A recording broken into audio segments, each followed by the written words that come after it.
It seemed impossible. The next straw vanished like shooting stars upon the last straw. There's no reason for getting there at all. Yeah. Hello, welcome to the Only Game in Town podcast, episode 14. Jordan is not joining us. He didn't give us a reason this time, but we just said, screw it, we'll go on anyways. How we doing, Mike? Pretty good, other than the no internet. I don't like doing things from my phone. Yeah, I don't blame you on that one. So we'll get down to it. We'll make it a quick one then, since I don't want you chewing up your data, and we'll just be quick about it anyways. We'll start with World Cup before we get into all the NBA stuff that we're going to talk about. So how are you liking USA Germany for tomorrow? I'm a little scared. I don't think the Germans were too happy with drawing against Ghana, and they were probably going to get their best shot. I was watching this thing with Jurgen Klinsmann, and he was like, there will be no collusion from our side. I was like, damn it, Jurgen, just take the handshake. God damn it, man. I'm okay with it tying the situation. I know, right? But I don't know. I'm a little scared, but our team has really impressed me. We looked really good most of the time, outside of a couple of shit goals from Portugal. And I mean, yeah, we won that Portugal game, you know. Yeah, and I mean, if we're going to be all Portugal fans at the same time too, because if they beat Ghana, then we're essentially in, unless they win by 6 or something. But I think our chances against Germany are actually not bad. I wish we had Jose Altidore. I really thought he'd be back for this game. But yeah, not. What's that? I mean, Clint Dempsey's playing with a broken nose. I mean, you fucking. Yeah, but like, dude, come on.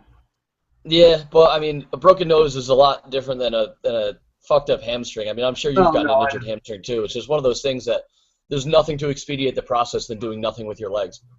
Yeah, that's true. And this is exactly the reason I still don't like soccer. The game just ended nothing. Yeah. I mean, I didn't intently watch the whole time, but that infuriates me. Yeah, no, I mean, yeah, I'm with you. I just wish there was some sort of closure. And it's funny, I was actually thinking about that when we tied Portugal. I mean, it was a shitty way to tie them. But at the same time, like, everybody in America was so pissed we didn't win because, like, we as a country don't understand ties and we don't stand for ties. So, like, despite the fact that it was still, like, fruitful for us and, like, we still have a good chance, so we're still basically in the driver's seat, like, everybody, including myself, was pissed. It was like, come on. Like, we should have won that game. And, like, it might as well have been a loss since we tied them. I feel like even if it was us, I mean, if it was us scoring last-minute goal, it would be a little bit more, like, elation and probably live with the tie. But because it was them getting that goal at the end, the tie was basically a loss for us. Like, we lost that game. Oh, yeah, that's what it felt like after that goal. Just like, I was just so demoralized after that.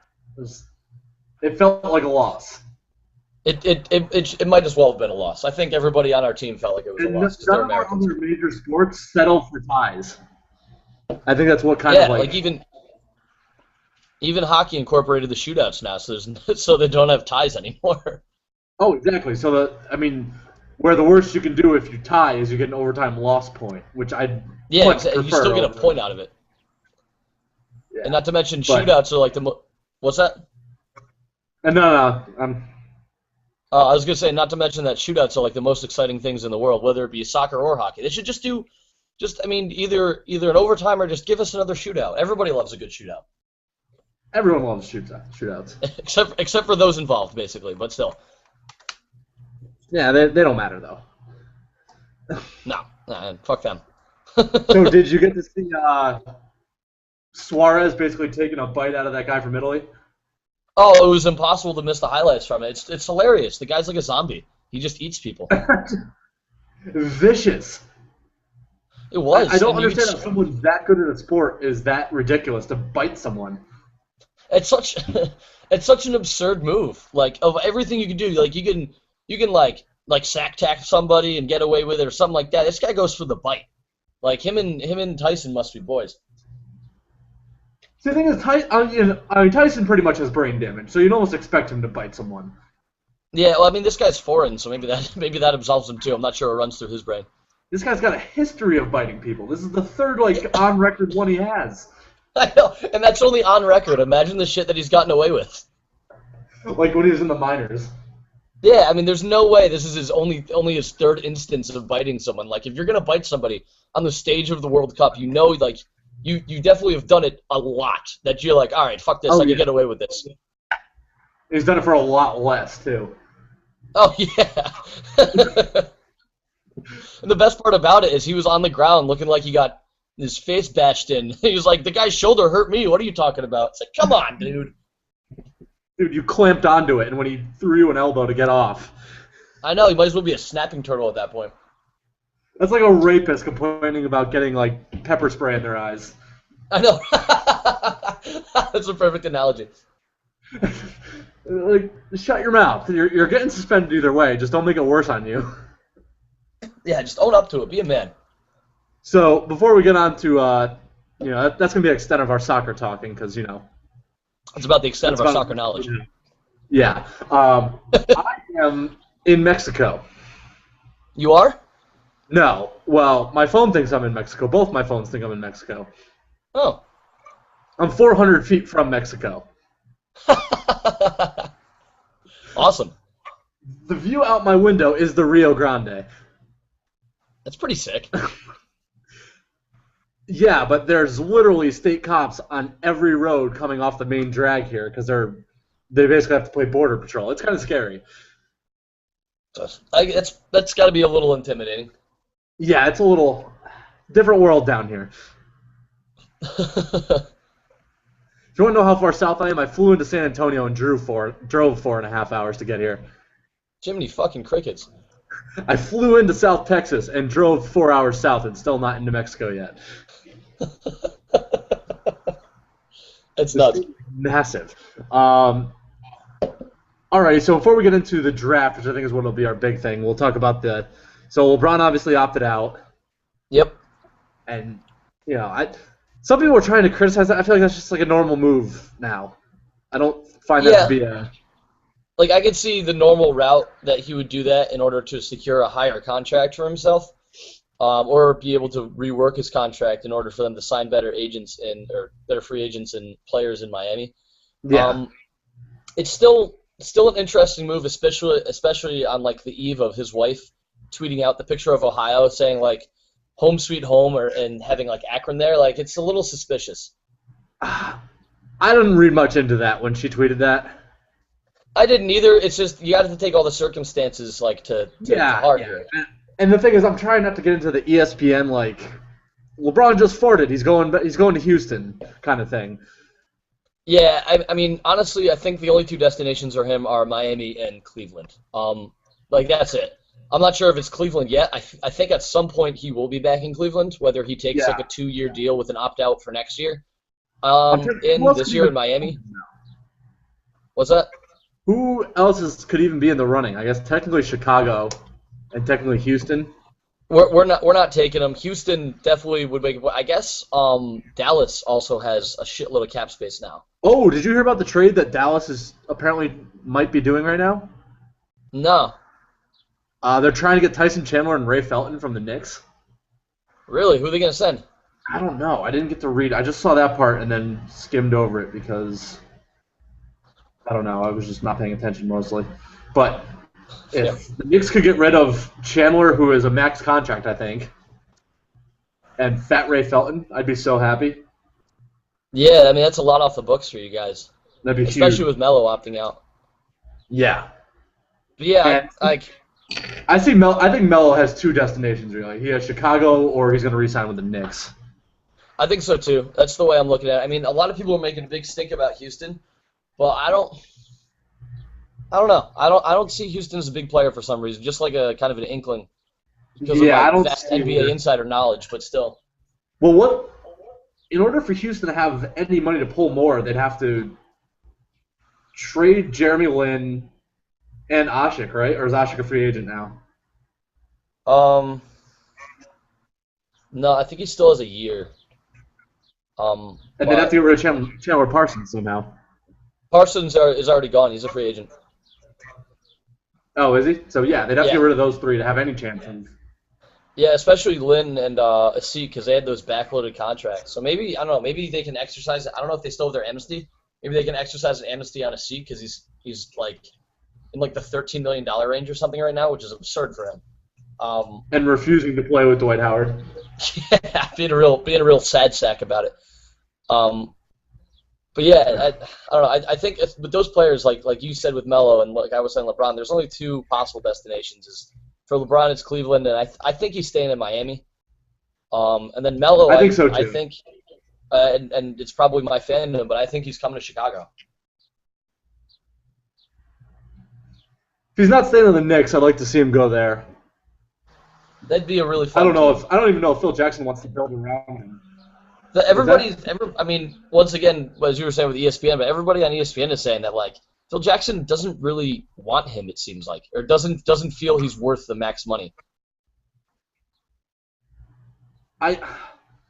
He's not the type of player that Phil wants to build around. I don't think he doesn't really fit that mold. No, I don't think so either. No, I mean he's definitely improved his all-around game. He's been rebounding more, better defense, but he's not. He just doesn't strike me as the type of player that. I mean, obviously, as the leader of the team, he wants a Kobe or a Jordan, not necessarily a shooting guard, but like someone with that competitive edge.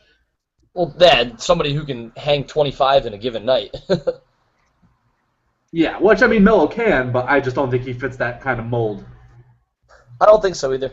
I think the only thing that Phil really had to teach Jordan was trust your teammates.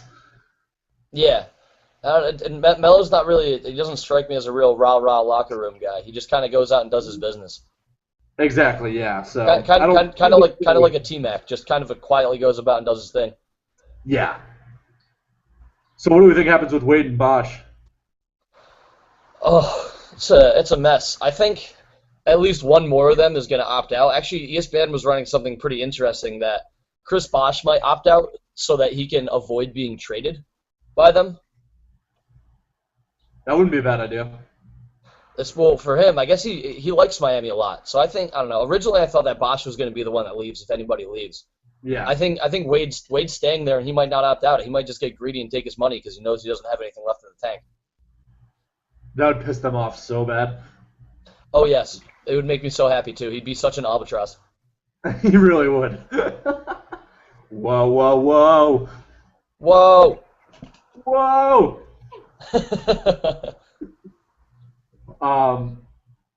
So yeah, I'm interested to see what all that happens with. But did you hear the reported rumor of who the Heat are interested in for the draft? Yes, I did. And I'm not happy about it. Neither am I. But the good thing is, I don't think he'll fall that far. Yeah, he got recently. He was invited to the draft green room, so I guess a lot of people are starting to get high on him. Actually, in one of the most recent mock drafts that I read, is that the Bulls might take him at like 16 even, which would be incredible for us. Oh, you would love Shabazz on. I would just be nutting everywhere. Oh God, I'm really excited for this draft. This is going to be really interesting. Yeah, I think especially with Embiid being super injured, there might be a lot of shopping of the top picks. Like people trying to go back to like maybe the Sixers will trade up to like 1 or 2 for both of their picks to make sure they grab Wiggins or Parker. Yeah. Mostly Wiggins. I think Wiggins is their number 1. So it'd be interesting if they packaged like what do they have, like 4 and 10 or 4 and 12 or whatever it is, 3 and 10 to Cleveland for the 1 because Cleveland's so incompetent that they're not going to, they're not sure what they want to do. 4 and 9, I think it is. Oh, no, you might be right. Yeah, whatever it is. 4 and 12 might be a better option for Cleveland than. Yeah. Either way, I think there's going to be some movement. I think it's going to be exciting with trades and movement and stuff this draft. Yeah. I mean, because at 4 you could probably get Dante Exum. Yeah. Which means you can trade easily. Which means you could trade Dion Waiters because he doesn't fit with Kyrie, right? He doesn't fit with anybody. He's terrible. Yeah, he's an asshole. And then 12, you pick up yourself another 4 because Anthony Bennett's a useless sack of shit. Yeah, I mean they could do a lot. They might even. No, Randall's not falling that far, but still, they could do some cool stuff if they were savvy about it. Do you think Embiid could fall that far? And I mean, they what's that? You think Embiid could fall that far now that he's hurt? To 12? I don't think so. I think there's enough teams like if he goes to even like I don't think he's even falling this far, but if he goes to 8, there's no way the Kings aren't like snatching him up in a second. Got him and Boogie. That'd be nuts. Ooh. It'd be pretty silly. Who are the Kings looking to trade? Oh, the Kings were in talks with the Pistons about Josh Smith trade. Really? Yeah. Who would they give for him? I don't know. I saw it on ESPN. Let me see if it's still on there. I have very minimal service around here, so I get like the front page of ESPN, try to load it, and won't load. Then it tells me it's in Mexico and it's going to charge me up the ass. So I turn on airplane mode again. Fair enough. Damn it. It's off the front page. Oh, the Clippers are another one for LeBron, but I don't see that happening. I feel like they probably have to get rid of Blake Griffin to do that, and I don't think they want to do that. Yeah, and I think the only way LeBron's going there is if Blake is there too. I know they're gonna have to employ some sort of wizard or a magical entity in order to make that one work. Okay, Pistons Kings talk Josh Smith deal. Oh, Rudy Gay just opted in for $19.3 million next year. Yeah, so he's not getting moved. No. Well, I don't know. Maybe they do Rudy Gay for Josh Smith.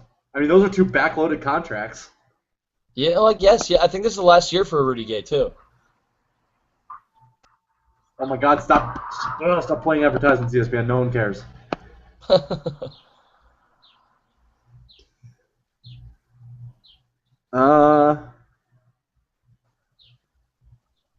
Jason Thompson and Derek Williams, and then I'm assuming that's just going to clear up cap space for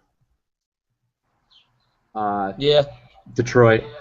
So maybe that's what Dan Gundy's going for. I gotta imagine there'd be a pick involved in there too. Yeah, something like that. I mean, you don't just dump Josh Smith for nothing, even though he's overpaid on Detroit. Yeah. So that's about that. Let's move on to full-on draft talk. What do we think Cleveland's doing? You think they're taking it, or you think they're trading possibly the Sixers for like 4 and? I mean, I think that's the smart play. For them, that might be the smart play because, I mean, they can build a better team and offload some people to make it a better look for LeBron to go there. Like if they pick up some good people in the draft and are able to get rid of, a Waiters and another person with a big contract, and then they can make some moves in free agency. I mean, that'd be a smart move for them to try and make it an attractive option for LeBron to go back there. But then again, it's Cleveland, so they could take Exum with the first pick. Which may not be a horrible decision. He looks phenomenal. He does, but in the Australian League, he does. That's also true. We'll see. I mean, I think I would take Wiggins just because he's an athletic freak and his ceiling is so high. Yeah, I mean, if they stick with the pick, I think that is their pick is Wiggins because he's just and apparently Jabari Parker showed up to training camp and stuff. Yeah, exactly. You just can't pass up on somebody like that. No. I guess Jabari showed up to camp all fat and whatnot, so. Oh, he did? Oh, God. Yeah. That's too bad. So, up until this point, the entire podcast has been on your screen. All right. A lot of FaceTime for your old pal Mike. Good thing I didn't shave. I clicked on your box to try to give you that little label I had, which we didn't use this episode. Yeah. And I just totally forgot to unclick you, so it's just been on you the entire time. Sweet. So you'll hear me talking, but it'll just be on you for like the first 20 minutes. All right, I like it. We should do that more often. The production value of this podcast is just soaring. Yeah. Gaining viewers as we go here with Mike's face plastered all over it. So apparently, yeah, and 2 is Milwaukee. What's that? What happened? Did you hear about Julius Randle blowing off a workout with the Celtics to do an interview with GQ? Yeah, I guess he doesn't want to go to Boston. I don't blame him. But that's usually what happens. It's the pick they don't like. the whole city gets up in arms about them not wanting is the one they end up taking. Yeah. I don't know. Didn't they do it with I'm Fab Melo excited. too? They might have. Or it might have been Jared Solinger. I don't They know just for did sure. not want him. I don't know. I'm excited to see what Randall's going to do. He's one of the guys I'm definitely going to follow after this draft. I mean, obviously there's a couple, but I'm definitely going to follow to see what he does after this draft. I think he's built like he's already a finished product right now, basically. I mean, he could probably work on free throws and a couple new post moves, but other than that, he's pretty polished. That whole Kentucky team needs to work on free throws. Yeah, except for James Young. Yeah. Apparently he doesn't miss. Oh, where do we Adrian Payne. Where do you think he's going? I think I mean, I don't have the draft order in front of me because once again the internet's out. I wouldn't be surprised if he went like as early as like 8 to 12 range. Really? I saw him as like the 14 to 23, like 24 range. I don't know. I think he's going to go a little bit higher. I mean, he's got a good NBA body, and clearly he's got range because he was honing down threes the entire tournament. Yeah. Oh. Dude was scary. Yeah. I'm trying to think. He might not be a bad second pick for Cleveland if they traded.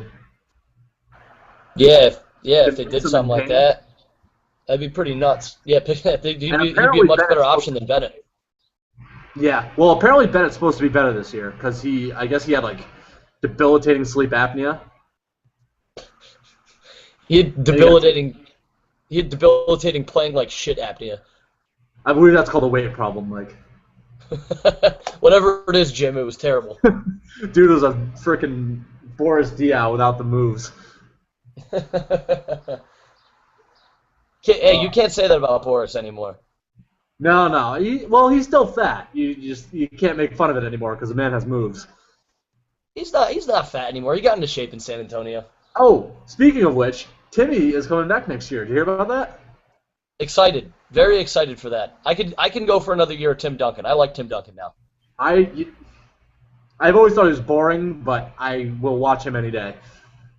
I just I mean he still probably is boring, but it's such a great story now, just him fighting so hard at like 38 years old or whatever it is, just to keep the Spurs in like it's pretty cool just watching how hard he plays night in and night out in all 23 minutes that Pop gives him.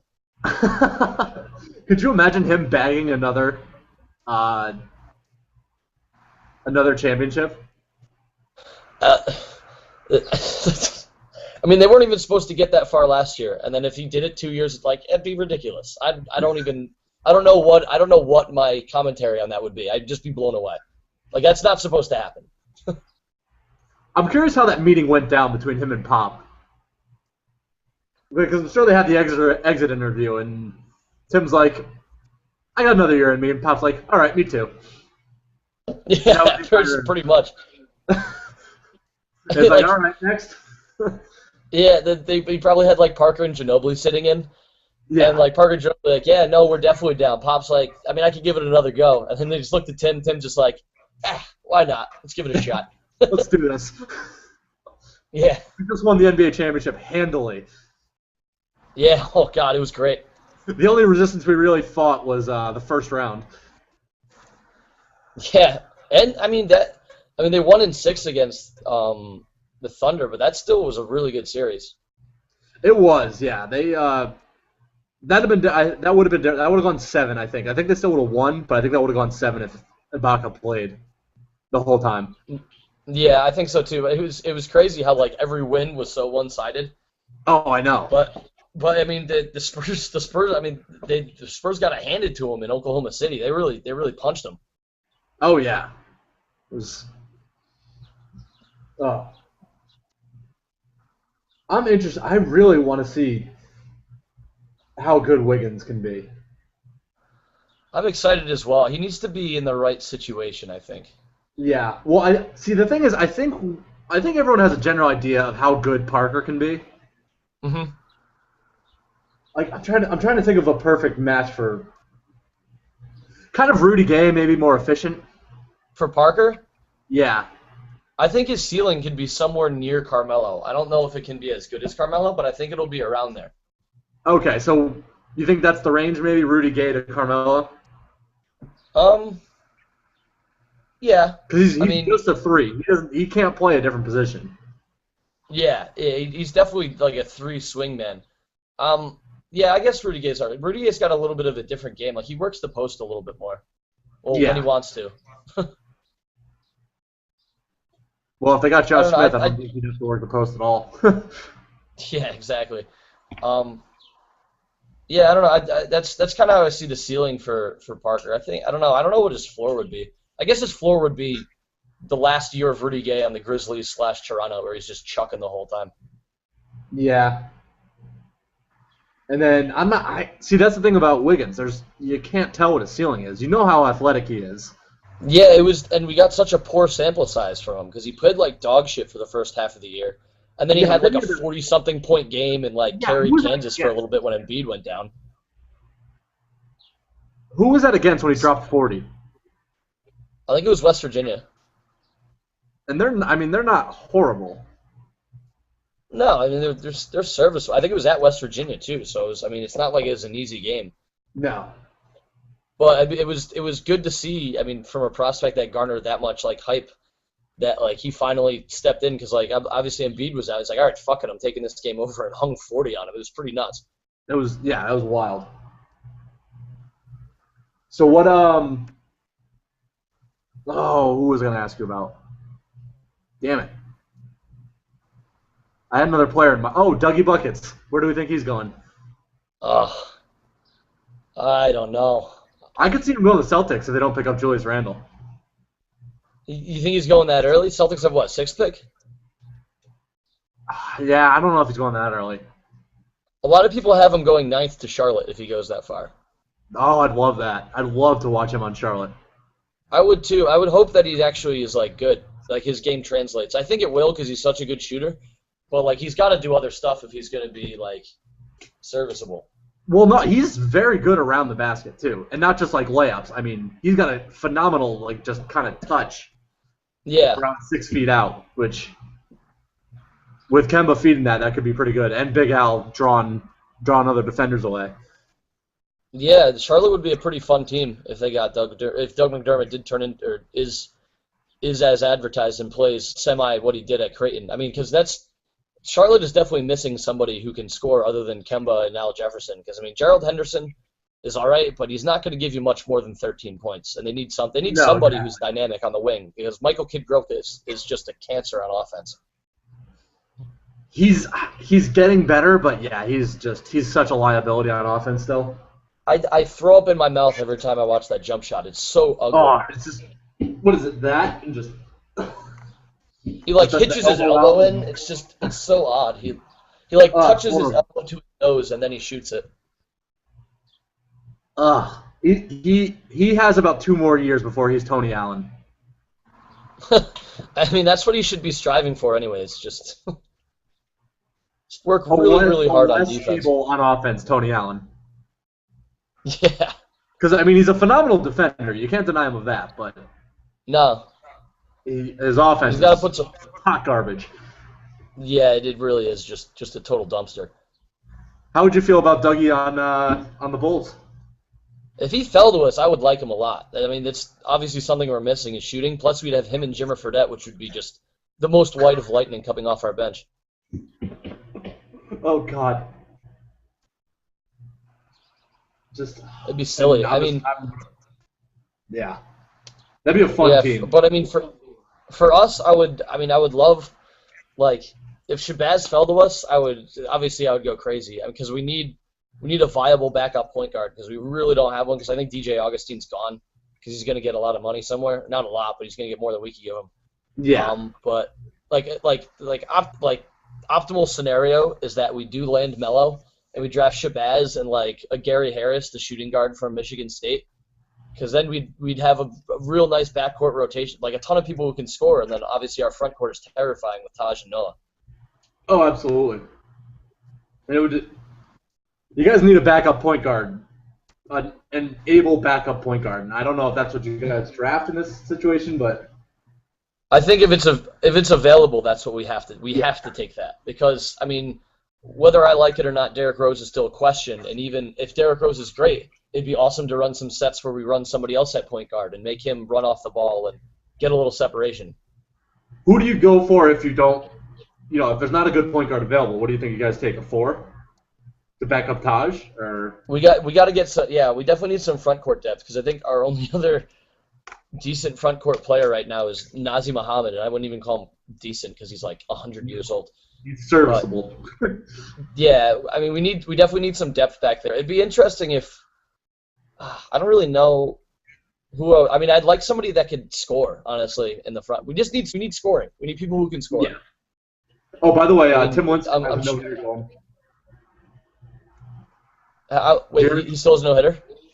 Yeah. Got 2 outs now. What inning is it? What inning is it? Bottom of the 9th.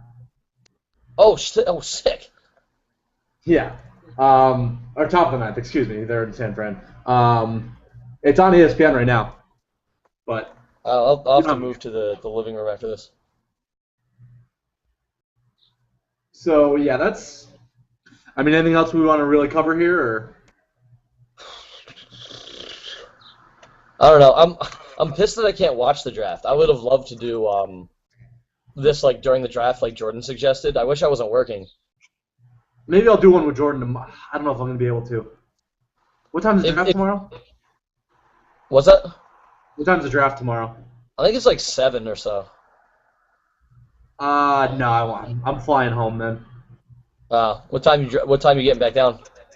I'm getting back to Denver at 11 p.m. Oh shit! Yeah, you won't be able to do it. No, I'm flying in. I'm flying out at 7:30. Oh fuck, that sucks. So I don't know. Yeah, maybe 'cause if I was actually. What's that? If I can find somewhere with Wi-Fi, maybe. But if not, we'll just have to do our normal texting back and forth to each other. Yeah, I mean maybe we could do that and just kind of post it on the page or something like that. Yeah. Yeah, I wish we could do that though. That'd be so funny. Even if I wasn't working, I think me and Jordan doing it and your texting input would be cool, or vice versa. Me out and you and Jordan doing it. Oh, absolutely. Alrighty, so we'll finish off with a rough go here and call that it, and we'll get our texting going for the draft tomorrow. Oh, and I have to Yeah. work during the fucking game tomorrow. Oh really? Yeah, I'm not happy about that. That sucks. Yeah, I have to go to work at 3, so I can't really drink during the game, which kind of sucks. Oh, hardships. Oh, he just threw a no-hitter. Yay, Tim Lincecum. Go Tim Lincecum. Yeah. Big time Timmy Jim. I mean, they're fun. They're fun, so are perfect games, but I would so much rather watch guys roided up on steroids banging down 70 home runs a year. Oh, it would be awesome. Everybody would like baseball again. I would probably watch baseball. Oh, I used to watch so much baseball. It's just so damn boring now. It's the worst. Literally the worst. It's so bad. All right. Trying to think of a rough go here. I was going to do Suarez, but I feel like we can't do that. Yeah, well, as usually, I'm woefully underprepared, so I can't really think of anything right. Oh, I guess I'll go Joel Embiid, because he's losing Okay. millions and millions of dollars because his feet are terrible. Because he's broken and he's the next Greg Oden. God, I hope not. He was so... God, I really hope not. He was a lot of I don't want fun. that to happen to anybody. I guess my rough go is the San Diego Padres who just got no hit. There you go. Use recent stuff. There we go.